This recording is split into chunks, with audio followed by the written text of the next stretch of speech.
भारत की महानतम महिला शासकों में से एक महान वीरांगना, महान व्यक्तित्व देवी अहिल्याबाई होलकर जी की जयंती 31 मई को हर वर्ष मनाई जाती है। इस बार ये जयंती बहुत खास थी क्योंकि ये मां देवी अहिल्याबाई होलकर जी की 300वीं जयंती थी। 300वीं जयंती ये अपने आप में बहुत खास हो जाती है। और इस बार मध्य प्रदेश में, महाराष्ट्र में, यहां तक उत्तर प्रदेश में और यहां तक अब पूरे भारत में इस जयंती को बहुत ही धूमधाम से मनाया गया। अब जो मां अहिल्याबाई होलकर हैं, इनके बारे में आपको जानना चाहिए। इतिहास का एक बहुत बड़ा व्यक्तित्व है, भारत के लिए बहुत ही गौरवपूर्ण चीज है। आज जिस महिला सशक्तिकरण की हम बात करते हैं उसकी साक्षात उदाहरण है। बड़े गर्व के साथ, सम्मान के साथ इनके न्यायप्रिय शासन को याद किया जाता है, जन कल्याणकारी शासन को याद किया जाता है। तो देवी अहिल्याबाई होलकर जी का जन्म 31 मई 1725 में हुआ था। महाराष्ट्र में एक चोंडी गांव है, चोंडी गांव में मराठी हिंदू परिवार में इनका जन्म हुआ। 18वीं शताब्दी में इंदौर की रानी बनी। आज इंदौर को स्वच्छता सर्वेक्षण में नंबर 1 स्थान प्राप्त होता है। उसकी एक तरीके से समझिए कि महत्वपूर्ण शासिका रही। इनके ससुर थे मल्हार राव होलकर, उनका निधन हो गया। इनके पति खंडे राव होलकर, पुत्र थे माले राव, और ससुर जो इनके थे मल्हार राव होलकर थे। होलकर परिवार में इनका विवाह हुआ और उनके साहस और विवेक से इन्होंने पूरे शासन को संभाला। उनकी मृत्यु के बाद इनके देवर थे तुकोजी राव होलकर, उन्होंने सैन्य शासन में इनको सहयोग किया। इन्होंने बहुत सारे काम किए हैं, लोक कल्याण के काम, धार्मिक स्थलों का निर्माण किया है, जन सेवा की है और एक न्यायप्रिय शासिका के तौर पर रही हैं। आप सभी ने काशी विश्वनाथ मंदिर को देखा है, बहुत विशाल और बहुत ही भव्य और ज्योतिर्लिंगों में से एक मंदिर है। काशी विश्वनाथ मंदिर जो बनारस में है, उसका पुनर्निर्माण अहिल्याबाई होलकर जी के द्वारा किया गया। दशाश्वमेध घाट जो आपका वहां पर है बनारस में, उसका विकास किया इन्होंने। गौरी सोमनाथ मंदिर का निर्माण करवाया इन्होंने। इंदौर का व्यापक विकास करवाया। व्यापार, शिक्षा, आधारभूत सेवाओं को इंदौर में बढ़ावा दिया। जनहित कार्यक्रमों को इन्होंने बड़े स्तर पे बढ़ावा दिया। आप सभी को देवी अहिल्याबाई होलकर जी के बारे में जानना बहुत जरूरी है। 18वीं शताब्दी के मालवा साम्राज्य की मराठा रानी देवी अहिल्याबाई होलकर जी की 300वीं जयंती उत्तर प्रदेश, मध्य प्रदेश, महाराष्ट्र सरकार के द्वारा बहुत धूमधाम से मनाई गई। मध्य प्रदेश सरकार ने 9 महीने से विभिन्न कार्यक्रमों का आयोजन किया, जिनका समापन 31 मई 2025 को हुआ था। ठीक है, तो अहिल्याबाई होलकर जी के बारे में जैसा कि मैंने आपको बताया कि महाराष्ट्र में जन्म हुआ, 1733 में इनका विवाह हुआ खंडेराव होलकर जी के साथ।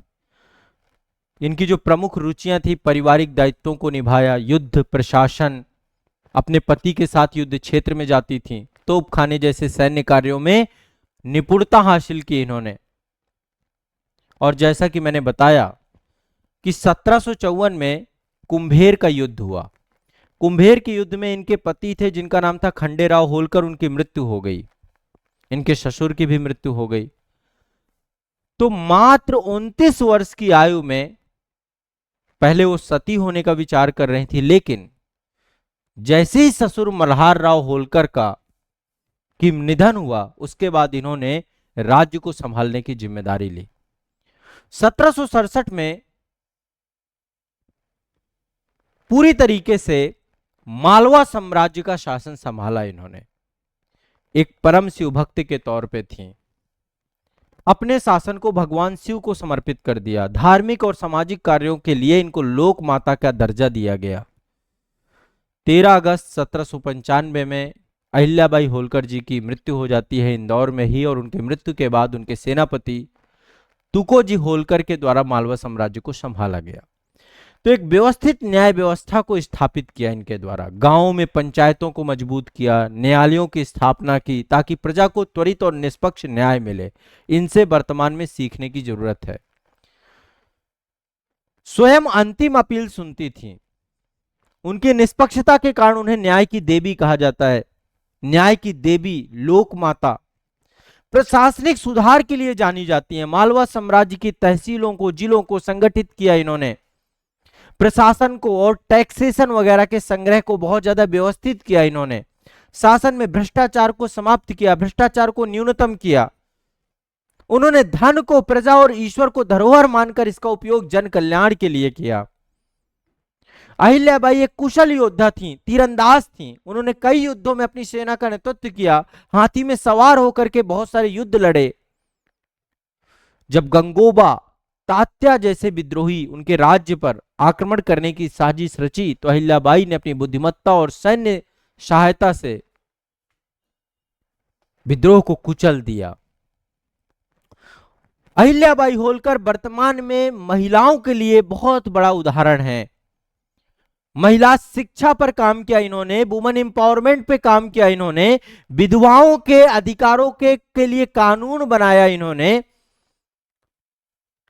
इन्होंने विधवाओं को उनके पति के संपत्ति का उत्तराधिकारी बनाया, जो वर्तमान में आज आजादी के बाद हमारे संविधान ने हमें दिया है। महिला सेना की स्थापना की। उन्होंने सिद्ध किया कि महिलाएं पुरुषों से किसी भी मामले में कम नहीं है। पूरे भारत के मंदिरों को इन्होंने, आज जिन चारों धामों की हम बात करते हैं, आज जिन हम ज्योतिर्लिंगों की बात करते हैं, उन ज्योतिर्लिंगों को, उन चारों धामों को पूरे भारत में, श्रीनगर में, केदारनाथ में, हरिद्वार में, बद्रीनाथ में, प्रयाग में, बनारस में, नैमिषारण्य में, पुरी में, रामेश्वरम में, सोमनाथ में, महाबलेश्वर में, उडुपी में, गोकर्ण में, काठमांडू में, ये जितने भी तीर्थ स्थान हैं, जहां पर भी मंदिर हैं, घाट हैं, धर्मशालाएं हैं, कुएं हैं, बावड़िया हैं, वो सब बनाने का काम अहिल्याबाई होलकर जी ने किया। रामेश्वरम में अहिल्याबाई चौल्टी आज भी कार्यरत है, पुरातत्व विभाग द्वारा संरक्षित है। औरंगजेब ने जितने मंदिरों को नष्ट किया था उनका पुनर्निर्माण कार्य करना, काशी विश्वनाथ जैसे बड़े मंदिर का पुनर्निर्माण करने का काम लोक माता, न्याय की देवी अहिल्याबाई होलकर जी के द्वारा किया गया। 1769 में अकाल आया। 1769 के अकाल में अहिल्याबाई ने अन्न के भंडार खुलवा दिए, लोगों को, लाखों लोगों को मुफ्त भोजन करवाया, अनाथालय बनवाए, गौशालाएं बनवाई, तालाबों का निर्माण करवाया। 8527 धार्मिक स्थल, 920 मस्जिदें, दरगाहें, 39 राजकीय अनाथालय अहिल्याबाई होलकर जी के द्वारा बनाए गए। तो अहिल्याबाई होलकर भारतीय इतिहास की उन महानतम महिलाओं में से एक हैं, जिन्होंने न केवल अपने समय की रूढ़ियों को तोड़ा, बल्कि अपने शासनकाल में प्रजा का कल्याण, धार्मिक कार्यों, सामाजिक सुधारों के माध्यम से एक अमिट छाप छोड़ी है। उनकी बुद्धिमत्ता, उनके साहस, उनके प्रजा वात्सल्यता के कारण से उन्हें लोक माता, आज भी उनकी कहानी लाखों लोगों के लिए, विशेष रूप से महिलाओं के लिए एक प्रमुख प्रेरणा का स्रोत है। ये आप सभी को जानना चाहिए, ये कहानी आप सभी के दिमाग में होनी चाहिए। तो अहिल्याबाई होलकर जी की जयंती 31 मई को मनाई जाती है, और जब ये जयंती मनाई जाती है तो विभिन्न सांस्कृतिक कार्यक्रमों का आयोजन किया जाता है। इंदौर में बहुत धूमधाम से मनाई जाती है, मध्य प्रदेश में, महाराष्ट्र में भी बहुत बड़े स्तर पे, उत्तर प्रदेश में भी, पश्चिमी उत्तर प्रदेश में, खासकर मैं गाजियाबाद के बारे में भी जानता हूँ। गाजियाबाद में कई बार मैं जो है माँ अहिल्याबाई होलकर जी की जयंती में सम्मिलित भी हुआ हूँ। बहुत सारे जो वहाँ पे स्थानीय लीडर्स हैं उनके द्वारा इसका आयोजन किया जाता है। बहुत सारे सांस्कृतिक कार्यक्रम, जनसभाएं, भाषण प्रोग्राम, श्रद्धांजलि समारोह, उनके न्याय, महिला सशक्तिकरण और सामाजिक सुधारों को याद किया जाता है। उनके नाम पे 1996 में एक डाक टिकट जारी किया गया था। इंदौर का जो हवाई अड्डा है, देवी अहिल्याबाई होलकर हवाई अड्डा के नाम पर है। विश्वविद्यालय और संस्थान भी उनके नाम पर भारत सरकार के द्वारा बनाए गए हैं।